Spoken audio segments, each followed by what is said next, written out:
Thank you. Thank you. Congressman Smith, I want to start with you. Do you think the change at the top will impact how we do in Afghanistan?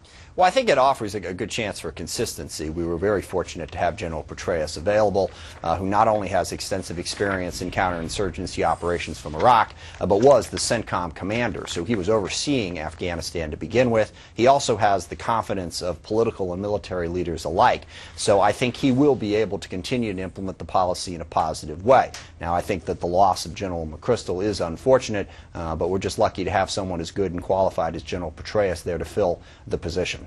And Congressman Wilson, of course, a lot of the trouble this week came from a Rolling Stone article in which General McChrystal and some of those around him made comments about what's going on in Afghanistan. I know a number of Democrats have sent a letter to Speaker Nancy Pelosi expressing concern about that, saying comments that seem to indicate the war was unwinnable and other concerns. Those Democrats are saying those questions need to be answered before the funding goes through for the supplemental bill for the Afghanistan war. Do you think there's time to wait and have those questions answered at this point? Well, actually, I've read the article, and to me it's a distraction from the very important necessity that we win in Afghanistan, and I agree with Adam. I have great faith in General David Petraeus. He has been slandered and defamed by MoveOn.org, but he's an American hero. By leading the surge in Iraq, we now will have a surge in Afghanistan. We will let the people of Afghanistan know we're not going to let them down. We will be there to provide for a civil society. Congressman Smith, this week General Petraeus will head for his confirmation hearings Tuesday before the Senate Armed Services Committee.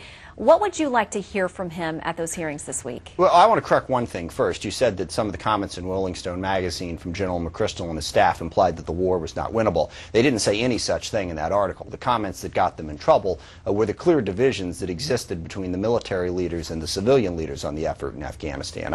I know General McChrystal and some of his staff. They're absolutely confident that the war is winnable. Their frustrations came from the lack of coordination with the civilian leadership. So I don't want that impression to be put out there. That was not where General McChrystal was coming from. And I think this is an important opportunity for the Obama administration to make sure that the civilian leadership and the military leadership are on the same page. And that's one of the biggest things we do need to hear from General Petraeus. What's the plan? How is it being coordinated, not just on the military side, but also with the civilian leadership, with Ambassador Eikenberry, Ambassador Holbrooke, and all the different pieces that are critical to making sure that there's a solid government in Afghanistan that can withstand the Taliban. That's the critical question going forward. Congressman Wilson, final comments to you. Well, and again, I agree with Adam, and I want to commend Adam. He was one of the earliest to support the surge in Iraq. He understands, as the American people should, that we must win in Afghanistan so that this is not a sanctuary for, as General Petraeus has said, transnational terrorists to attack American families. Congressman Adam Smith, Congressman Joe Wilson, thank you both for your time today. Thank you. Thank you.